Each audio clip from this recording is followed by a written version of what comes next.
Check out these YouTube comments. I just lost 50% of my traffic yesterday. I lost 40% of my traffic this update. Lost 99% of traffic overnight and I don't even know why. Not like this. Not like this.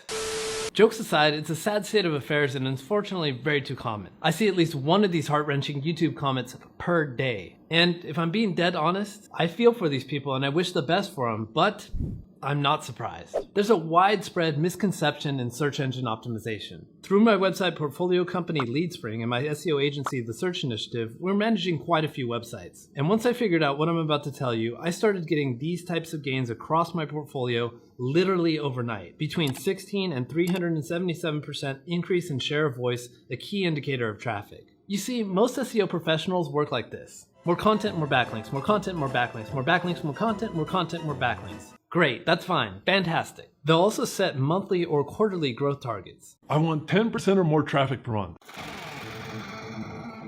Look, there's nothing wrong with setting goals. It's just that people are setting the wrong goals if SEO growth is the target. Here's the thing, 80% of the movement you'll get on Google will happen on 2 to 3 days out of the year, when there's been a release of a Google core algorithm update. Typically, your website's traffic will look like this. You'll be adding content and links and you'll be making mild progress. Sometimes up, sometimes flat, and sometimes unfortunately down. But when Google releases a core update, that's when you could launch into another tier of awesomeness, or even get decimated back down to the little leagues. What actually is a Google core algorithm update? 2 to 3 times per year, Google releases core updates. These are large algorithmic changes to how they order their rankings, typically taking 1 to 2 weeks to fully roll out. In Google Search Central, they describe these updates as, quote, broad changes to their search algorithms and systems. By broad, they mean widespread. They're not just tweaking one little thing at a time. They're going full ham on multiple ranking factors, trying to refine their results. Think of these updates like this. Google assigns a quality score to each website, which is made up of a bunch of ranking factors like content quality, link quality, EAT, topical authority, technical SEO, etc. They may decide in a core update that content quality and EAT need more weight. When they do this, websites will get new quality scores and there will be a shuffling around of the rankings. When this happens, the fate of your entire website, not just a page or two, hangs in the balance. Certain ranking factors, which I'll get to soon, only get looked at during a core update. And if you miss the mark on these ranking factors, you'll have to wait until the next update for another shot. So it's extremely important that you take this very seriously. If 80% of your movement happens on these core updates, your SEO strategy needs to focus on preparing your website for them. Sure, it's good to build content, it's good to build links, but if the majority of your growth or decimation is determined by these core updates, you'd be insane if you didn't focus the majority of your attention on them. And that's what we're going to dive into in this video. What can you do to position your website for 100, 200, 300% gains on core updates? But before we get started, in the pinned comment, I left a link to my free SEO training masterclass. It goes over everything that I'm doing today to get sites to the top of Google. Just click the link in the pinned comment to book your spot. Now back to the video. Remember earlier when I told you that there's certain ranking factors that get evaluated, especially on Google updates? The biggest one is topical authority. In fact, in my Facebook group, the Affiliate SEO Mastermind, I asked the question,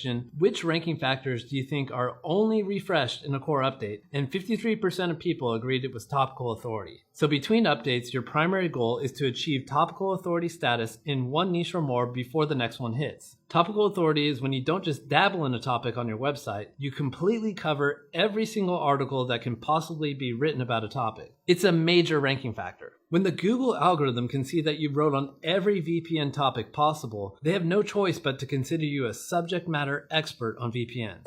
Check this out. During the May 2022 Google Core Algorithm Update, my website diggitymarketing.com was completely done building a content silo on affiliate marketing. We had started working on a silo on the topic of web hosting, but it wasn't complete. Take a look at my rank tracker. I've set the time window to before the update and after the update. I've also selected only the keywords with the word affiliate in them. 57% increase in share of voice. That's insane. You don't get these types of gains outside updates. Now I've selected the hosting keywords. 30% gains, which I'll definitely take, but I wish I had completed that topic before the update hit. To achieve topical authority status starts with creating a topical map of every single piece of content that needs to be created in order to hit authority status. Here's how to make one. Type your main keyword into the free tool Answer the Public. Download this report of essential questions that need to be answered in your topical map. Next, use Google itself, the best SEO tool on the planet. Google your keyword and take note of the People Also Ask section. You'll want to record the questions to answer them in either standalone articles or within existing articles. I'll show you how to decide that later. The free tool SEO Minion will automatically download hundreds of these questions to an Excel file, which speeds up the process. Then use Google's autocomplete feature to pull more relevant topics. Type your keyword, then put your cursor at the front or the back to see what comes up. At the bottom of the search results, you'll find related searches. These are huge. Start clicking around and go down a rabbit hole of essential topics. And probably the best tactic is to reverse engineer other topical authorities in your niche to find out which topics they wrote in order to achieve the status. Open up their sitemap and do a find for your main keyword. Bam! Here's 300 topic ideas. At this point, you probably have around 1,000 different keywords. Some of them belong on the same page and some of them belong in separate articles completely. Keyword Cupid will look at Google itself to determine that for you. It's a huge time saver. I left a coupon code to Keyword Cupid in the description.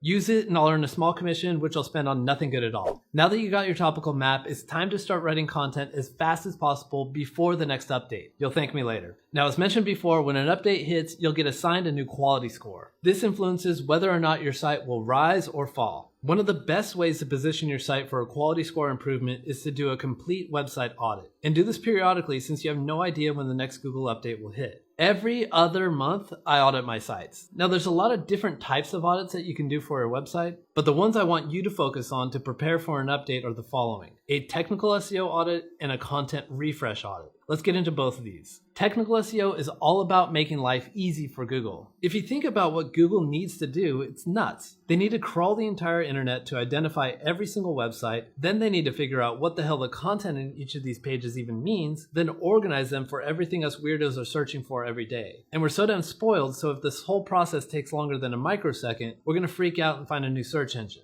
The actions that you take with technical SEO make it easier for Google to do their job. And when you make Google's life easy, they make life easy for you and reward you with traffic. I always perform technical SEO audits with tools. If you have an Ahrefs subscription, then my recommendation is to use Ahrefs Site Audit Tool. It's got a great interface with tooltips on how to fix everything it finds. If you don't have Ahrefs and you want to save money, SiteLiner is a free tool up to 250 pages that has the same level of quality as Ahrefs Technical SEO Audit. If you need more capacity, Screaming Frog's free version will support up to 500 pages, but it lacks the UX that the previous two have. Here's a list of issues you want to be on the lookout for. Crawl errors. Are there certain parts of your site that are completely inaccessible by Google? Crawl depth. Do you have pages on your site that are extremely hard to reach and are more than 4 jumps away from your homepage? Missing titles, descriptions, and alt tags. Did you forget to fill out all these critical places for meta info? Do you have non-HTTPS URLs indexed? A quick check you can run is to Google site : your domain name, then -HTTPS. Do you have broken links? And this applies to internal links between the pages of your site and incoming external links going to pages that don't exist anymore. Do you have duplicate content? This is what a SiteLiner duplicate content report looks like for diggitymarketing.com. Do you have indexing issues? Are you wasting Google's crawl budget on indexing tags and images? Do you have problems with schema? Make sure to always check your schema in Google's free structured data testing tool. And lastly, do you have any issues with your core web vitals and the overall speed of your website? Core web vitals and site speed are wider topics and are especially important. I've left a link to a video on the subject in the description, so check it out after you finish here. The other pre-update audit that you want to do is a content audit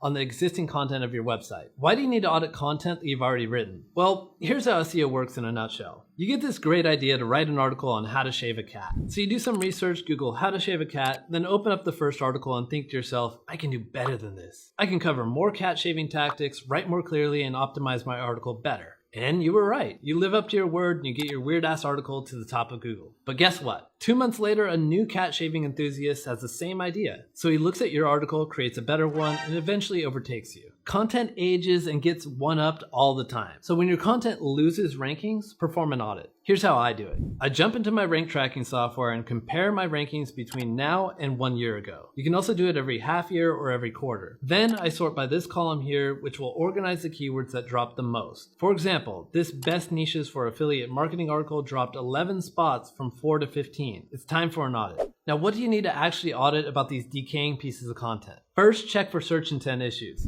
Google is expecting to see certain types of content ranking for various keywords. For example, if you Google best wireless router, you're likely to see listicles. If you Google buy CBD oil, you're likely to see e-commerce pages. Over time, search intent gets scrambled, and the content you once wrote might not be in the correct format for today. Next, you want to check the subtopic coverage for your article. Remember when we talked about one-upping your competition? When you wrote your article on cat shaving, you likely looked at the top articles H2s and H3s to determine that you needed a section on reasons to shave a cat shaving supplies, and the need to pre-brush your coat. I highly regret using this example. You then look at those subtopics to craft your own master article. But over time, the content quality on page 1 just completely changes. New cat shaving technology comes out and needs to be addressed. So it's good to go back, see what's changed, and update your articles accordingly. Next, you want to fire up a tool like Surfer to check on 2 things. First, is the word count of your articles still the average of the top 5 in Google? Just like search intent can change, so can the expected word count. Also in Surfer, you want to check how well your words, phrases, and entities are optimized. This is a big one.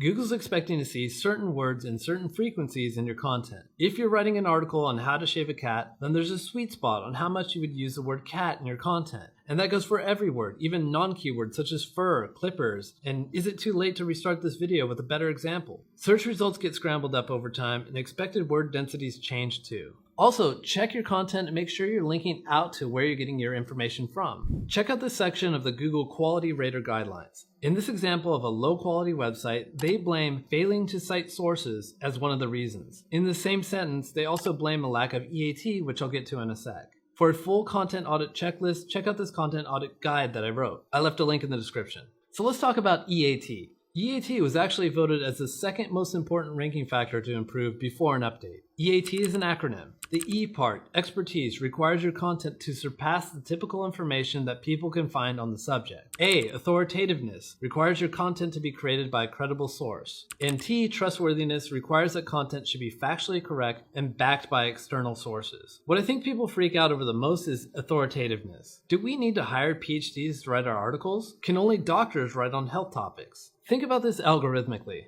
Would Google really be able to track down the credibility of your authors? It doesn't have the resources for that, nor the ability to distinguish between false and real author profiles. Google spokesperson Gary Ilias has even said that EAT is largely based on backlinks. But one thing we definitely know the algorithm can do is detect if there's a complete lack of authorship for a website. If you've made no effort at all to show that there's a person behind the website, Google doesn't like that. In fact, they explicitly say in the Quality Rater Guidelines, we expect most websites to have some information about who is responsible for the website. Include an author bio, also known as an author box at the end of each post. Add author structured markup to explicitly tell Google with code who the author is. And don't forget to feature your authors on your About page. The Quality Rater Guidelines say that contact information is expected, so have a contact page and make sure it works. Based on my observations and countless feedback from others, there's another ranking factor that seems to only refresh during updates. If you check Google's documentation on affiliate programs, they give an example of what they call a thin affiliate site, when a majority of the site is made for affiliation and contains a limited amount of original content or added value for users. This document first appeared on the internet in November 2020.